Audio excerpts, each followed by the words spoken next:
Welcome back my friends. তো আজকে আমরা শুরু করব ক্লাস 12-এর ইকোনমিক্সের first chapter some basic concepts. এখানে আমরা ইকোনমিক্সের কনসেপ্টস বুঝবো আর ইকোনমিক্সকেও খুব সুন্দর মতো করে আগিয়ে নিয়ে যাব। তো লেটস গেট স্টার্টেড।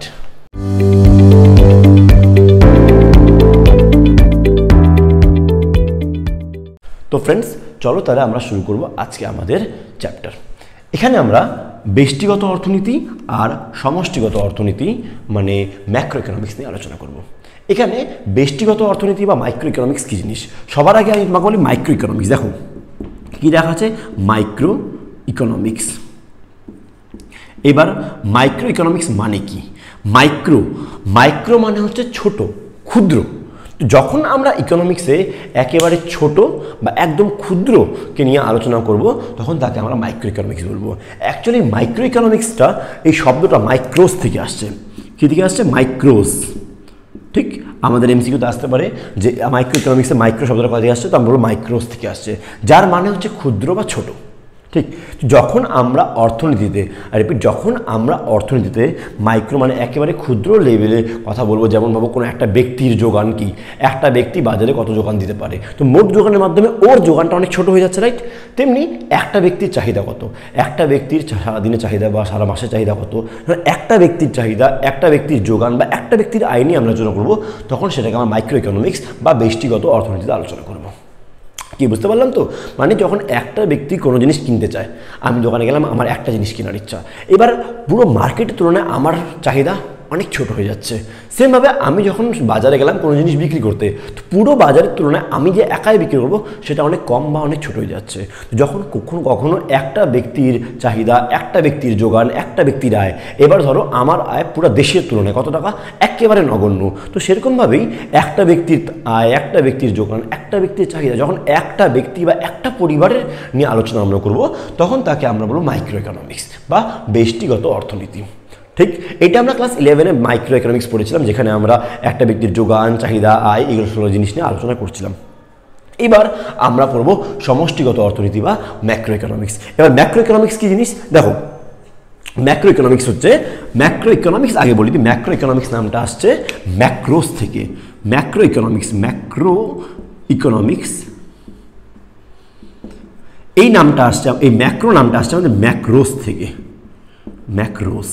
ঠিক, MAKROS, ওটা আসছিল মাইক্রোস থেকে, ম্যাক্রো আসছে ম্যাক্রোস থেকে। ম্যাক্রোস মানে হচ্ছে বড় অর্থাৎ বৃহৎ।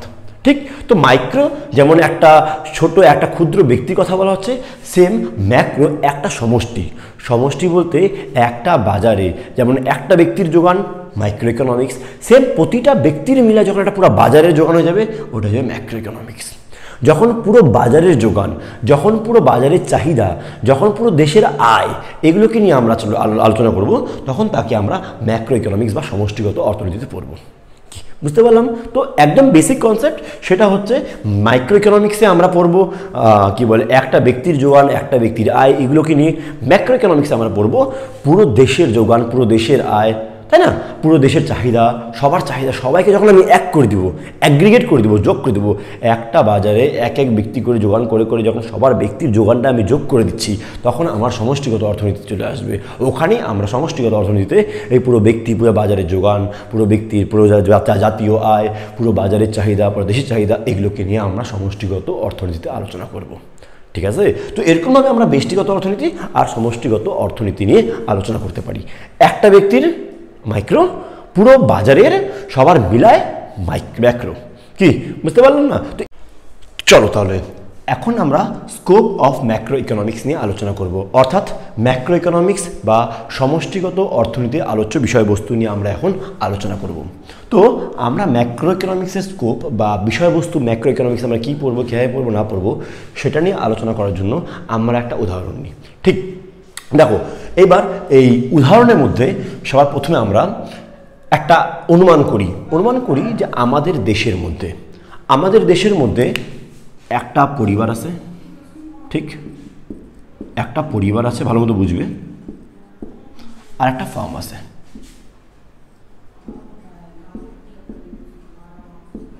একটা পরিবার আছে, একটা ফার্ম আছে, একটা ফ্যামিলি, একটা ফার্ম।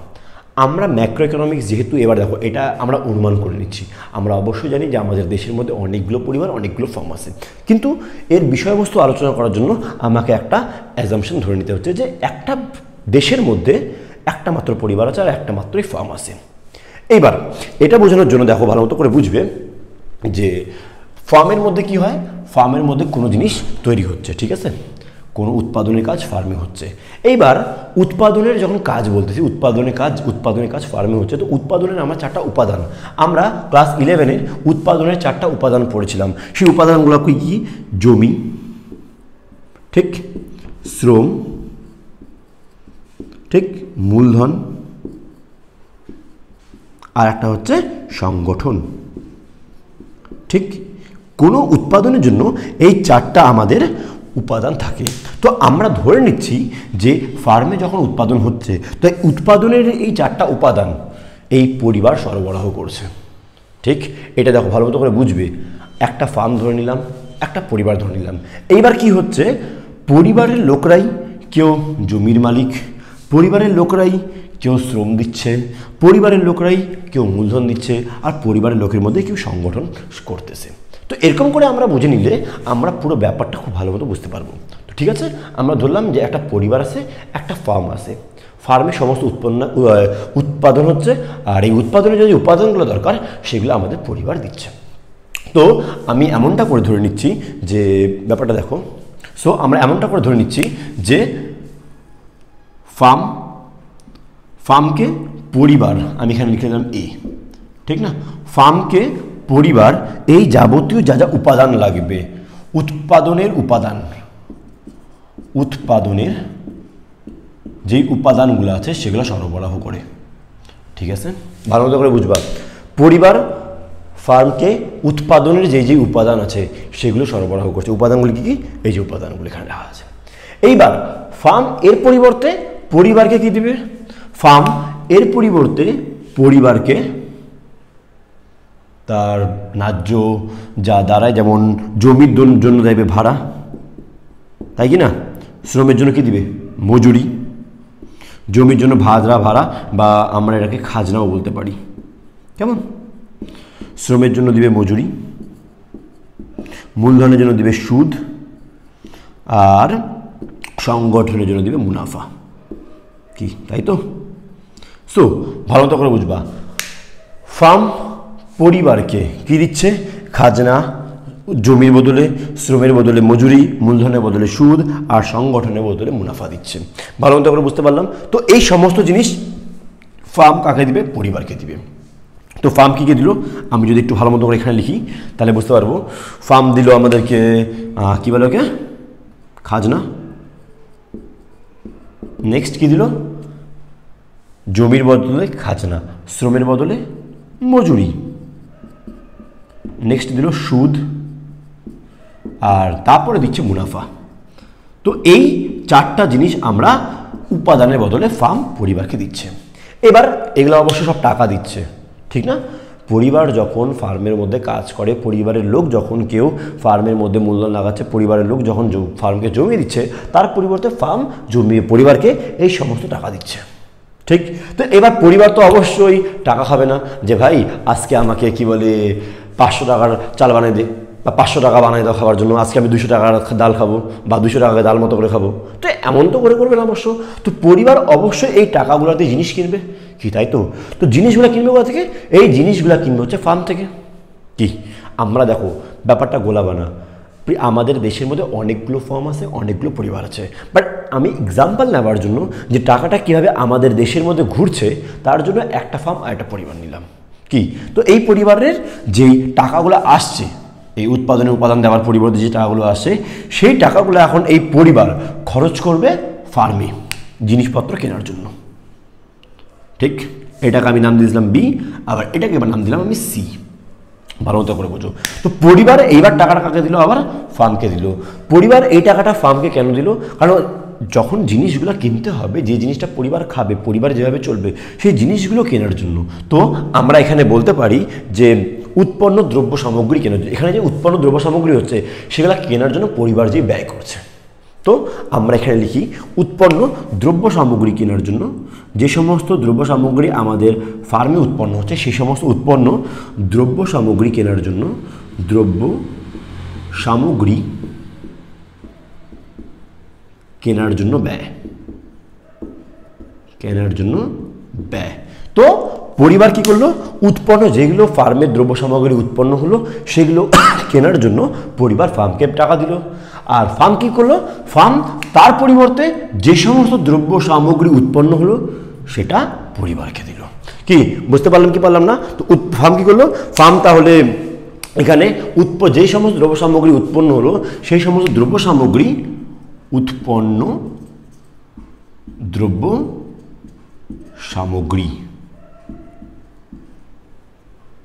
পরিবারকে দিল তো এটা এই একটা বৃত্তস্রোত আমরা পালাম তাই না যে টাকাটা এখান থেকে এখানে আসছে আবার এখান থেকে এখানে আবার এখান থেকে ঘুরে ঘুরে টাকাটা এখানে আসছে তো এটা কি বলা হয় আয়ের বৃত্তস্রোত কি বলা হয় এটাকে আয়ের বৃত্তস্রোত এভাবে করে একটা সমষ্টিগত অর্থনীতির মধ্যে টাকাটা এক জায়গাতেই ঘোরাঘুরি করে ঠিক দেশের টাকাটা দেশের মধ্যেই আসে এইবার এটা ব্যাপারটা ভালো মতো করে বুঝবা আবার থেকে আমি আগে এটা বুঝিয়ে দিই তারপর রিয়েল লাইফে চলে আসি পরিবারের লোক ফার্মে কাজ করছে তার পরিবর্তে ফার্ম পরিবারকে কি দিচ্ছে খাজনা মজুরি সুদ মুনাফা এগুলো দিচ্ছে পরিবার টাকাগুলো খেতে পারবে না এই জন্য এই পরিবারটা আবার কি করতেছে এই টাকাটা আবার ফার্মকে দিচ্ছে কেন দিচ্ছে ব্যয় করছে কেন যাতে করে ফার্ম তাকে উৎপন্ন দ্রব্য সামগ্রী দিতে পারে তো এভাবে করে টাকাটা আমাদের এখানে বারবার গোল গোল করে ঘোরাঘুরি করছে তো আশা করি আমি এটা বুঝতে পারলাম এবার দেখো এটা মানে কি হচ্ছে এটার মানে আমাদের দেশে ভালো তো বুঝবো আমাদের দেশে কেউ এক জায়গায় কাজ করে সে আরেক জায়গাতে টাকা কামাচ্ছে ওই টাকাটা আলটিমেটলি আমাদের দেশের মধ্যেই রোল হচ্ছে কিন্তু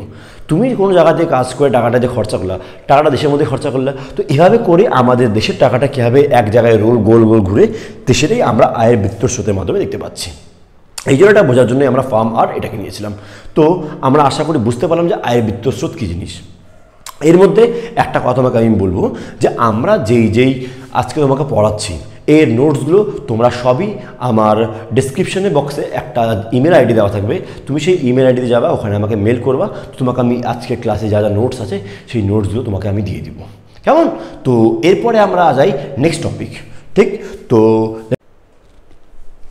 তো এইবার আমরা আলোচনা করব যে সমষ্টিগত অর্থনীতির মধ্যে কোন কোন জিনিস নিয়ে আলোচনা করা উচিত ঠিক তো দেখো ভালো মতো করে বুঝবে আমরা যখন মাইক্রো ইকোনমিক্স পড়েছি আবার থেকে বলি ব্যষ্টিগত অর্থনীতি যখন আমরা পড়েছিলাম মাইক্রো ইকোনমিক্স ওখানে আমরা একটা ব্যক্তির চাহিদা নিয়ে আলোচনা করেছিলাম কিন্তু যখন আমি ম্যাক্রো ইকোনমিক্স পড়বো সমষ্টিগত অর্থনীতি পড়বো তার মধ্যে আমরা কোন কোন বিষয় নিয়ে আলোচনা করব সেটা আমরা এখানে পড়তে পারি দেখো সবার প্রথমে কি আছে দেশে জাতীয় আয় নির্ধারণকারী বিষয় নিয়ে আলোচনা আমাদের দেশের আয় কীভাবে নির্ধারণ করা হবে সেটাকে নিয়ে আমরা আলোচনা করব সেকেন্ড কি বলে জাতীয় আয় স্তর কেন উত্থান পতন ঘটে আমাদের আয় স্তর কেন বাড়ে কেন কমে কীভাবে বাড়বে কীভাবে কমবে তা নিয়েও আমরা কিন্তু এখানে আলোচনা করব তারপর দেশের সামগ্রিক আয় স্তর কীভাবে নির্ধারিত হয় সেটাকে নিয়ে আলোচনা করব দেশের সামগ্রিক আয় স্তর কীভাবে নির্ধারিত হয় সেটাকে নিয়ে আলোচনা করব নেক্সট দেশের সামগ্রিক উৎপাদন ক্ষমতা কিসের উপর নির্ভর করে এবং কীভাবে উৎপাদন ক্ষমতা বাড়ানো যায় তা নিয়েও আমরা আলোচনা করব কী আলোচনা করব দেশের উৎপাদন ক্ষমতা দেশের উৎপাদন ক্ষমতা কিসের উপর নির্ভর করে এবং কীভাবে এই উৎপাদন ক্ষমতা বাড়ানো যায়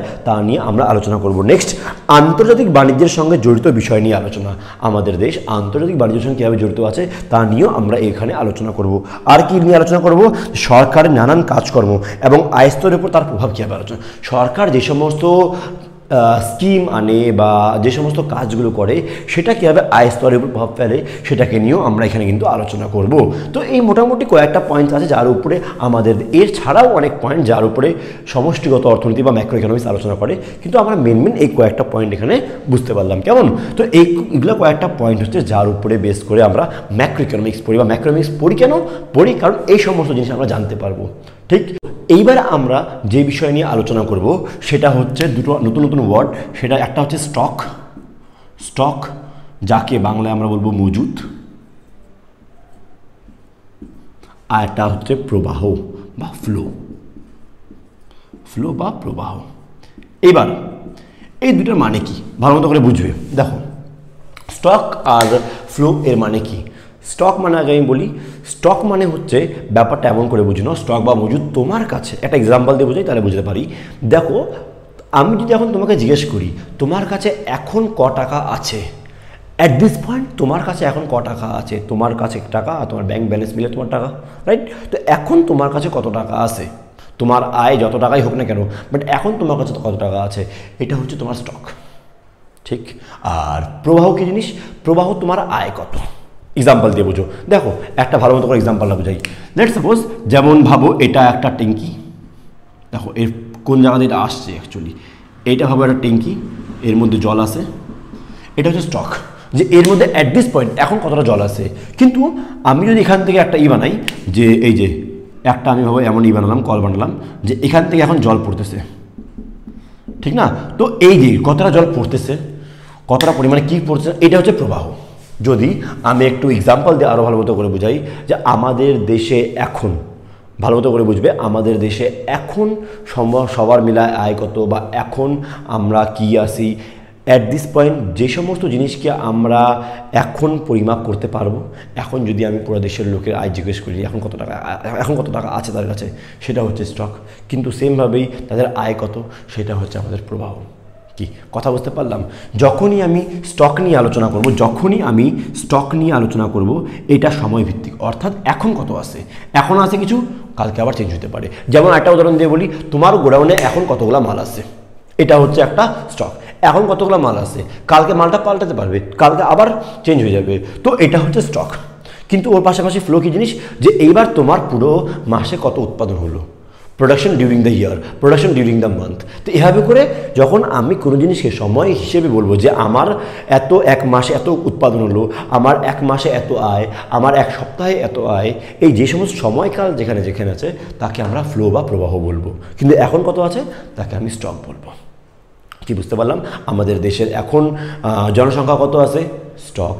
ভালো মতো করে বুঝবে। আমাদের এমসিকিউতে কীভাবে কোশ্চেন আসবে, যে আমাদের এমসিকিউতে কিছু কোশ্চেন দিয়ে দিবে। যেমন কোশ্চেন একটা দিতে পারে যে ক্লোজিং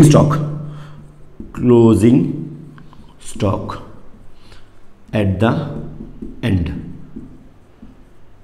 ঠিক? ক্লোজিং স্টক, এখন আমার কাছে ক্লোজিং স্টক কত আছে, আমার দোকানে মাল কতগুলো পড়ে আছে, অ্যাট দ্য এন্ড মাল কত পড়ে আছে, এটা গেল আমার স্টক। কিন্তু sale during the year, purchase during the year, production during the year, যে সমস্তর মধ্যে সময় বলাটা ইম্পর্টেন্ট, যে এত সময় এত আয়। আমি তোমাকে জিজ্ঞেস করলাম তোমার আয় কত, তুমি বলবে স্যার আমার আয় 5,000 টাকা। আমি বলবো হ্যাঁ মাত্র 5,000 টাকা? তো বলবে স্যার 5,000 টাকা পার দিনে। বললাম ও আচ্ছা, এইবার ঠিক আছে। তো 5,000 টাকা per day, per week, per month, per annum, আমাকে সেটা উল্লেখ করতে হবে। কিন্তু তোমাকে আমি জিজ্ঞেস করি তোমার কাছে এখন কত টাকা আছে, তুমি বলে 5,000 টাকা, বাস সিম্পল। তো যখন তোমাকে আমি এখন কত আছে তা জিজ্ঞেস করলাম, স্টক। কিন্তু তোমার যখন আমি আয় জিজ্ঞেস করলাম, আবার থেকে সেম এক্সাম্পল দিচ্ছি, আয় জিজ্ঞেস করলাম, সেটা হয়ে গেল প্রবাহ। কি বুঝতে পারলা? তো স্টক যেমন ক্লোজিংয়ে, তারপরে আবার বলতে পারে প্রোডাকশন ডিউরিং, এটা হয়ে গেল আমাদের স্টক বা মজুদ। কি তা আরেকটা এক্সাম্পল দিই, তাহলে বলতে পারবো যে production during the year, production during the ইয়ার, এই বছর প্রোডাকশন কত হলো, যদি আমি সেটা ক্যালকুলেট করি, এটা হয়ে যাবে আমাদের ফ্লো। আমাদের দেশের জাতীয় আয়, আয় তো গোটা বছরে বের হয় বা গোটা মাসে বের হয়, তো সেটা হয়ে যাবে ফ্লো।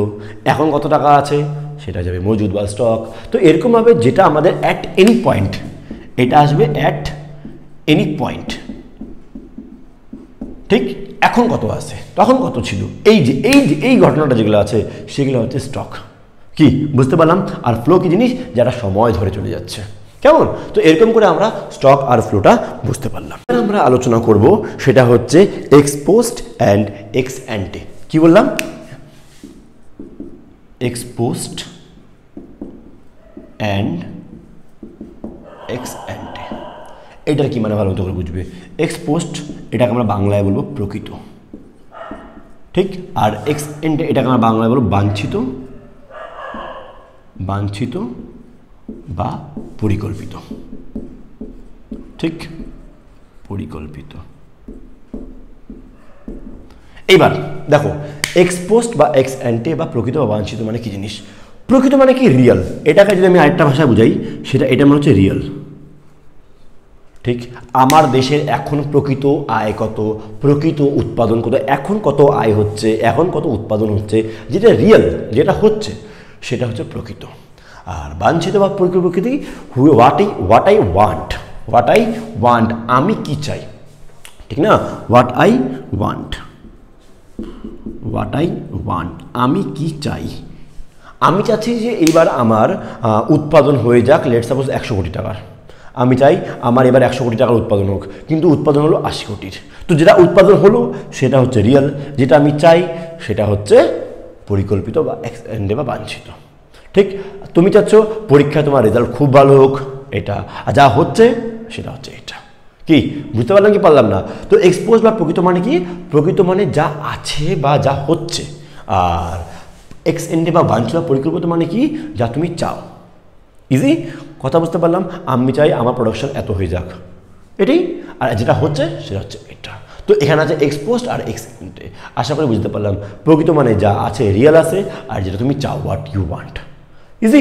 তো এটা হলো আমাদের দুটো পোস্ট, যেটা আমরা এখন বুঝতে পারলাম। এইবার আমরা বুঝবো কনজিউমার গুডস এবং ক্যাপিটাল গুডস। তো লিখি, দেখো এবার আমরা আসি কনজিউমার গুডস এবং ক্যাপিটাল গুডস বা ভোগ্যদ্রব্য এবং মূলধনী দ্রব্য। দেখো consumer goods and capital goods, ভালো মতো করে বুঝবে। কনজিউমার গুডসকে আমি বাংলা বলবো ভোগ্যদ্রব্য, ভোগ্যদ্রব্য।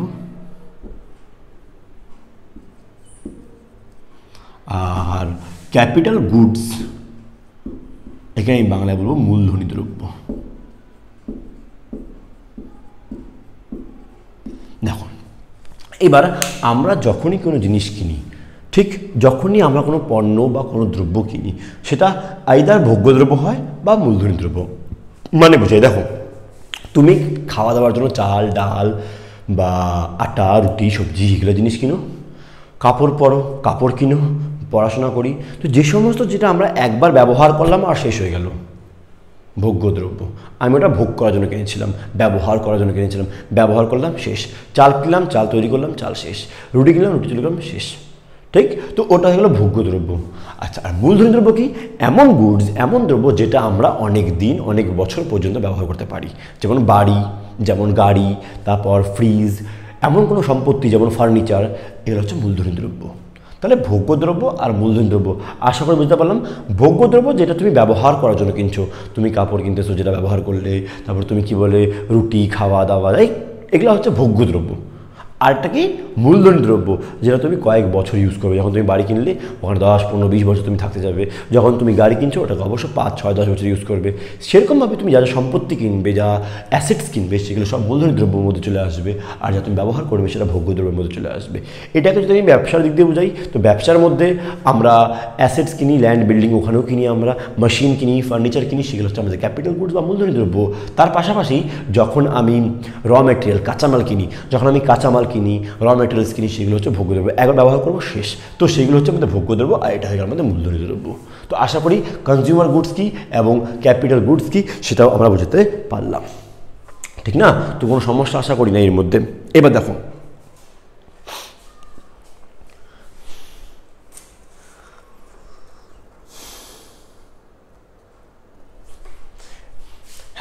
এবার দেখো আমরা ভোগ্যদ্রব্যকে দুভাগে ভাগ করতে পারি। একবার ব্যবহারযোগ্য দ্রব্য, একবার ব্যবহারযোগ্য দ্রব্য, ব্যবহারযোগ্য দ্রব্য, এটা স্থায়ী ব্যবহারযোগ্য দ্রব্য, তাই না? বা স্থায়ী দ্রব্য সামগ্রী। ইজি, স্থায়ী দ্রব্য সামগ্রী। স্থায়ী বলবো বা কয়েকবার ব্যবহার করতে পারি। দেখো একবার ব্যবহারযোগ্য দ্রব্য, তুমি রুটি কিনলা, রুটি বা আটা কিনলে, চাল কিনলে, খাওয়া তৈরি করলে একবার ব্যবহার করবে শেষ। কিন্তু আমি কাপড়টা পরে আসছি, কয়েকবার ব্যবহার করবো, রাইট? তো এরকম কিছু কিছু ভোগ্য দ্রব্য আছে যাকে আমি কয়েকবার ব্যবহার করতে পারবো, সেটা হচ্ছে স্থায়ী দ্রব্য। অবশ্য স্থায়ী তো অবশ্যই নয়, তো কয়েকবার যাকে ব্যবহার করতে পারবো তাকে আমি স্থায়ী দ্রব্য সামগ্রী বলবো। আর যেটা একবার ব্যবহার করলে শেষ হয়ে যাবে তাকে আমি একবার ব্যবহারযোগ্য দ্রব্য বলতে পারি। কি বুঝতে পারলাম? তো ব্যবহার অনুযায়ী ভোগ্য দ্রব্যকে আমি দুভাগে ভাগ করলাম। একবার স্থায়ী দ্রব্য, একবার ব্যবহারযোগ্য দ্রব্য, স্থায়ী ব্যবহারযোগ্য দ্রব্য, কি বা কয়েকবার ব্যবহারযোগ্য দ্রব্য।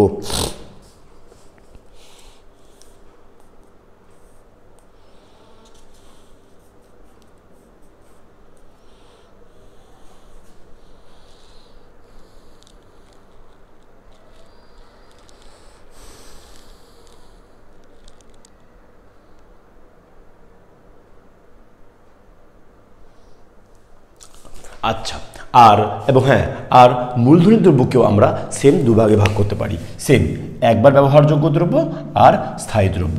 এটাও সেম একবার ব্যবহারযোগ্য দ্রব্য আর এটা স্থায়ী দ্রব্য। মূলধনী দ্রব্যকেও আমরা সেম এভাবে করে ব্যবহার করতে পারি। এবার তুমি বলবা স্যার মূলধনী দ্রব্য একবার ব্যবহার করবো, হাও, কীভাবে পসিবল এটা? এক্সাম্পল দিচ্ছি, দেখো তুমি একটা জমিতে ধান উৎপাদন করলে, ঠিক? এবার জমিতে যখন তুমি ধান উৎপাদন করলে, তুমি সব ধানের, লেট সাপোজ এটা আমাদের জমি, ভালো মতো করে বুঝবা, ঠিক আছে না? এটা লেট সাপোজ আমাদের জমি, আমি এখানে ধান উৎপাদন করলাম। এইখানে লেট সাপোজ আমি 100 কেজি ধান উৎপাদন করলাম। কত? 100 কেজি। এই 100 কেজি যে তুমি ধান উৎপাদন করলে, এর মধ্যে তুমি 80 কেজি ব্যবহার করলে নিজের খাবার জন্য, আর 20 কেজি তুমি রেখে দিলে যে আগামীতে যখন আমি আবার ধান উৎপাদন করব এটাকে বীজ হিসেবে ব্যবহার করতে পারি। 80 কেজি তুমি খেয়ে নিলে, এটা হয়ে গেল আমাদের ভোগ্য দ্রব্য, এই যে ভোগ্য দ্রব্য। আর 20 কেজি তুমি যেটা লিখে দিলে সেটা হচ্ছে মূলধনী দ্রব্য। নাও তুমি আমাকে বলো স্যার, একবার যখন এই দ্রব্যটাকে বা এই ধানকে 20 কেজি ধানকে যখন আমি আবার জমিতে ছিটিয়ে দিব, তো আমি কি এটাকে আর ব্যবহার করতে পারবো? পারবো না। তো এটা হলো আমাদের মূলধনী দ্রব্য, কিন্তু একবার ব্যবহারযোগ্য দ্রব্য। আর স্থায়ী দ্রব্যের মধ্যে মেশিন পাচ্ছ, ফার্নিচার পাচ্ছ, রাইট? তো এরকম স্থায়ী দ্রব্য এটা আছে। তো এরকম করে আমরা ভোগ্য দ্রব্যকে আর মূলধনী দ্রব্যকে সবাই দুটোকে দুভাগে ভাগ করতে পারি, একবার আর স্থায়ী, একবার আর স্থায়ী। তো আশা করি পুরো কনসেপ্টটা তোমাদেরকে বুঝতে পারলাম যে কনজিউমার গুডস কি আর ক্যাপিটাল গুডস কি, তাই না? এইবার আমাদের আজকের চ্যাপ্টারের নেক্সট যেটা আমরা করব, কারণ দেখতে পাচ্ছি সময় অনেক বেশি হয়ে যাচ্ছে, তাই না? তো একটা কাজ করব, এই ভিডিওকে আমরা দুটো পার্টে করব, ঠিক? একটা পার্ট এটা যার মধ্যে এটা বুঝবো, আর একটা পার্ট আসবে এটার, তখন আমাদের ফার্স্ট চ্যাপ্টারটা পুরোপুরি ক্লিয়ার হয়ে যাবে, কেমন? তো এই পার্টের মধ্যে আমরা আজকে লাস্ট টপিক যেটা পড়বো সেটা হচ্ছে শেষ স্তরের উৎপন্ন দ্রব্য আর অন্তর্বর্তী দ্রব্য, ঠিক? তো এবার শেষ স্তরের উৎপন্ন দ্রব্য কী জিনিস দেখো ভালো মতো বুঝি। আর এখানে লিখে দিই পয়েন্টের নামটা, শেষ স্তরের উৎপন্ন দ্রব্য, শেষ স্তরের উৎপন্ন দ্রব্য, আর 2 নম্বর অন্তর্বর্তী উৎপন্ন দ্রব্য, অন্তর্বর্তী উৎপন্ন দ্রব্য। এবার শেষ স্তরের উৎপন্ন দ্রব্য বা অন্তর্বর্তী উৎপন্ন দ্রব্য কী জিনিস ভালো মতো বুঝো। দেখো, আমি যে সমস্ত মূলধনী দ্রব্য বা ভোগ্য দ্রব্য, যে সমস্ত মূলধনী দ্রব্য ভোগ্য দ্রব্যকে আমি ব্যবহার করতেছি আর শেষ অবধি আমার সঙ্গে ওটা আছে। এক্সাম্পল দিয়ে বুঝাই, দেখো ব্যাপারটা বুঝো। এটা আমার জমি, এই জমিতে এবার আমি গম উৎপাদন করলাম। কী উৎপাদন করলাম? গম। এখান থেকে আমার গম উৎপাদন হয়ে বেরোয় আসলো। এইবার এই গমটার মধ্যে এখানে লেটস সাপোজ 100 কেজি গম বেরোয় আসছে। কত কেজি গম বেরোয় আসছে? 100 কেজি। এবার আমি কি করলাম, এই 100 কেজি গমের মধ্যে 80 কেজি গম আমি আটা কলে দিলাম, 80 কেজি গম আমি আটা কলে দিলাম আটা উৎপাদন করার জন্য।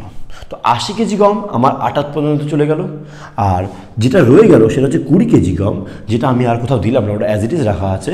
ওটা হলো শেষ স্তরের উৎপন্ন দ্রব্য। মানে আমি যখন উৎপাদন কাজে ব্যস্ত আছি, যখন আমি উৎপাদন কাজ করতেছি, যখন কোনো দ্রব্য যে বছর উৎপন্ন হচ্ছে সেই বছরই অন্য দ্রব্য উৎপাদনে যখন নিঃশেষ হচ্ছে না। আবার কি বলি, কোনো দ্রব্য যখন উৎপাদন হচ্ছে আর কোনো দ্রব্য যখন উৎপাদন হচ্ছে আর সেই বছরই ওই দ্রব্য অন্য কোনো দ্রব্য তৈরিতে শেষ হয়ে যাচ্ছে না, যেমন এখানে 80 কেজি আটা শেষ হয়ে গেছে বাট এই 20 কেজি শেষ হচ্ছে না, তো এটাকে আমি বলবো শেষ স্তরের উৎপন্ন দ্রব্য। ইজি। আবার থেকে বলি, ভালো মতো করে বুঝবে, যখন কোনো দ্রব্য যে বছর উৎপাদন করছি সেই এক বছরের মধ্যে অন্য দ্রব্যের মধ্যে রূপান্তর করতে বা অন্য দ্রব্য তৈরি করতে শেষ হয়ে যাচ্ছে না, যেমন গম এখানে আটা তৈরি করতে শেষ হয়ে গেছে বাট এই 20 কেজি গম শেষ হয়নি। কথা বুঝতে পারলাম? আলু মার্কেট থেকে আসছে, ওই আলু থেকে চিপস তৈরি হবে, তো যেই আলু থেকে চিপস তৈরি হয়নি ওটা এন্ড অবধি চলে গেছে। তো যে সমস্ত দ্রব্য ওই বছর অন্য দ্রব্য তৈরি করতে শেষ হয়ে যায়নি তাকে আমরা বলবো শেষ স্তরে উৎপন্ন দ্রব্য।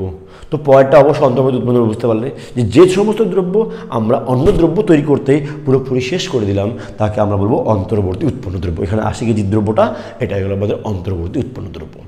তো এরকম করে আমরা শেষ স্তরের উৎপন্ন দ্রব্য আর অন্তর্বর্তী উৎপন্ন দ্রব্য মানে এটা বুঝতে পারলাম। শেষ স্তরের উৎপন্ন দ্রব্য যেটা আমি প্রোডাকশন কোম্পানিতে, প্রোডাকশন ফ্যাক্টরিতে ব্যবহার করতে গিয়ে শেষ হয়ে গেল, শেষ হয়ে যায়নি, শেষ অবধি আছে, তাকে বলবো শেষ স্তরের উৎপন্ন দ্রব্য। আর যেটা শেষ হয়ে গেল সেটা হয়ে গেল অন্তর্বর্তী উৎপন্ন দ্রব্য। তো এরকম করে আমরা মেন শেষ স্তরের উৎপন্ন দ্রব্য আর অন্তর্বর্তী উৎপন্ন দ্রব্য মানে বুঝতে পারলাম। তো আশা করি তোমাদেরকে আমার আজকের এই চেষ্টাটা ভালো লাগছে, ক্লাসটা ভালো লাগছে। তোমরা যারা কোনো সমস্যা নেই এটাতে, তোমরা যারা এই ক্লাসটা ভালো করে দেখেছো, তুমি দয়া করে আমার কি বলে যে মেল আইডি যে ডিসক্রিপশনে দেওয়া আছে, ওখানে তুমি আমাকে মেসেজ করো, তোমাকে আমি এর পুরো নোটসটা ভালো মতো করে দিয়ে দিব। আর এভাবে করে আস্তে আস্তে আমরা পুরো চ্যাপ্টারটা খুব সুন্দর মতো শেষ করে দিব। যদি ভালো লেগে থাকে অবশ্যই লাইক, সাবস্ক্রাইব অ্যান্ড বন্ধুর সঙ্গে শেয়ার করে দিবে, বন্ধুরাও যাতে এই লাভবান হতে পারে। আর কোনো প্রশ্ন থাকলে, কিছু বুঝতে না পারলে কমেন্ট সেকশনে জানাও, ওখানে আমি আছি। আর তারপর নেক্সট ভিডিওর জন্য অবশ্যই বেল আইকনটাও প্রেস করে দাও। ঠিক, থ্যাংক ইউ সো মাচ।